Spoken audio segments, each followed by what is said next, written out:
any worry going on in the WNBA executive offices, if there is no worry, oh, people aren't going to turn off, oh, people are still going to show up, if that was the thought that they were having up there in WNBA La La Land, well, now might be the time to hit the panic button. 48 hours after news hits that Caitlin Clark is injured and she'll be missing 2 weeks, the market has responded and the market has told the WNBA. No doubt that's about to happen.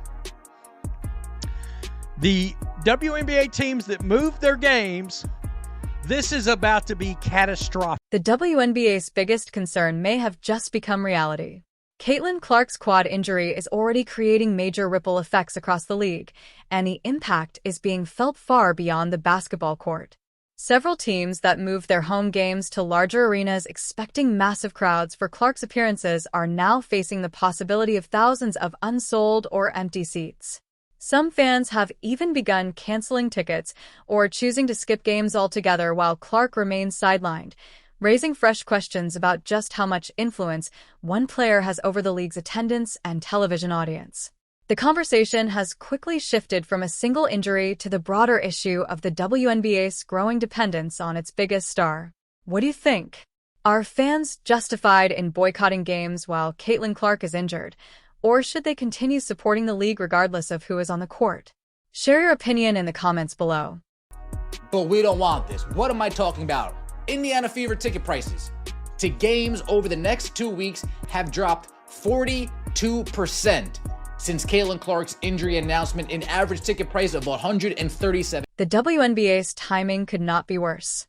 To many fans, this is a situation the league helped create over the past several months. Caitlin Clark, the player who has consistently driven television ratings, filled arenas, and attracted millions of new viewers to women's basketball, is now sidelined with a quad injury. Her absence leaves a massive void at the exact moment the league has been enjoying unprecedented attention. Now the WNBA will find itself facing a challenge it has not had to confront before, trying to maintain that momentum without the player many believe has become its biggest attraction.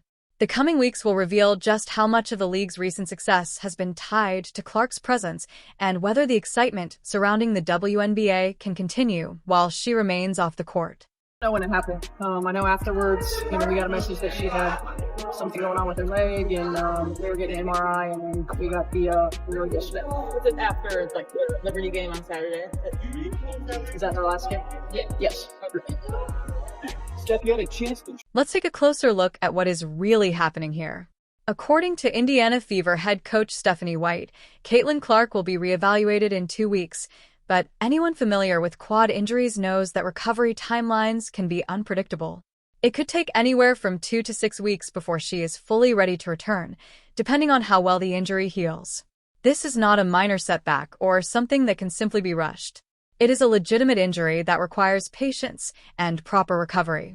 That is where this story becomes even more significant. Several WNBA teams made major financial investments expecting Clark to be part of their biggest games of the season. The Washington Mystics moved their matchup with Indiana to a larger arena in Baltimore with roughly 15,000 seats.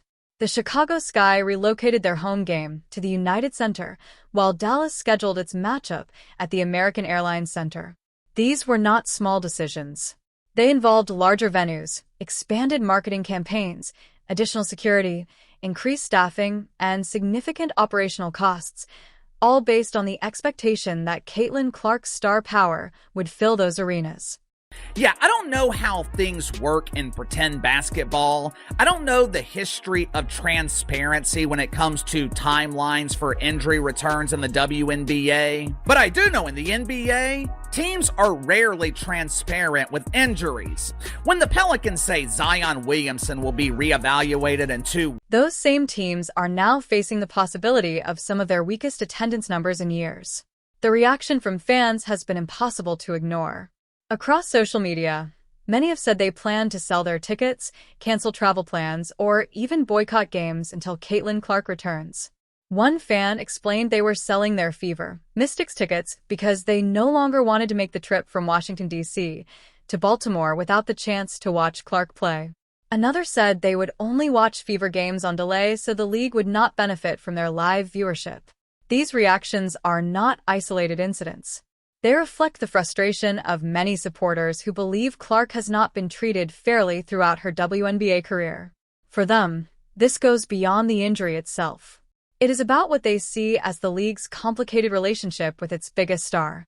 Since Clark entered the league, there has been constant debate over how much attention she should receive and whether the spotlight should be shared more evenly. The challenge with that approach is that it becomes difficult to downplay a player's influence while also relying on that same player to drive ticket sales, television ratings, and national attention. When Clark is played, the WNBA has consistently drawn record audiences. Games that once attracted a few 100,000 viewers have reached well over 1 million, while larger arenas that might once have struggled to fill seats have sold out because of her presence. Rather than fully embracing that reality, many observers believe the league has often seemed uncomfortable acknowledging just how much of its recent growth has been connected to Clark. Now it may have to experience firsthand what attendance and television numbers look like without its biggest attraction. The injury has also sparked questions about whether Clark returned too quickly after dealing with quad issues during the preseason. In a league where the schedule is demanding and physical play is common, protecting your most valuable player should always be a priority. Instead, the WNBA now faces the possibility of having one of its most marketable stars sidelined for a significant stretch of the season. From a business perspective, the timing could hardly be worse. The league had finally built tremendous momentum. Television deals were improving, sponsorship interest was growing, and mainstream media attention had reached new heights. Much of that momentum was fueled by Clark's ability to attract casual fans who might not otherwise follow women's basketball. Those fans often tune in specifically to watch her, not necessarily because of long-standing loyalty to a particular team. That is simply how star power works in professional sports. The impact may be felt most sharply at the box office. Teams that moved games from arenas seating around 7,000 fans to venues capable of holding nearly 20,000 were counting on Clark's drawing power to justify those decisions. They were expecting packed crowds, premium ticket sales, and unforgettable atmospheres. Now, with Clark unavailable, many of those organizations are left wondering whether those expectations can still become reality. The possibility of playing in partially empty arenas is now becoming a real concern. Considering the extra costs that came with moving games to larger venues, the optics alone could be difficult for the league. Television cameras showing thousands of empty seats in arenas that were expected to be packed would immediately raise questions about the league's drawing power without Caitlin Clark on the floor. Those are the kinds of images that sponsors, broadcasters, and business partners notice when evaluating future investments. What makes the situation even more frustrating for many observers is the belief that much of it could have been avoided. The WNBA had an opportunity to embrace Clark's popularity while continuing to promote the league's many other talented players. Instead, many fans felt there was an ongoing reluctance to fully acknowledge just how much attention she was bringing to the sport. The current reaction from supporters reflects that frustration. Many believe that if fans are repeatedly told not to place too much value on their favorite player, they should not be surprised when those same fans decide to step away while that player is unavailable. Some critics argue that boycotting games because Clark is injured goes too far, saying fans should continue supporting the league regardless of who is playing. Others see it differently. Many of these viewers first became interested because of Caitlin Clark and only afterward began watching the WNBA. There is an important difference between becoming a fan of a player and becoming a fan of an entire league. The WNBA had a chance to convert those Clark-focused fans into long-term supporters of women's basketball, but doing so required consistently giving them reasons to stay engaged. Simply assuming they would automatically become loyal followers of every team and player was always a risky expectation, especially among casual sports fans. The financial impact extends well beyond ticket sales and television ratings. Merchandise sales could slow, sponsorship activations become less valuable, and national media attention naturally decreases when the league's biggest attraction is unavailable. The ripple effects touch nearly every aspect of the business.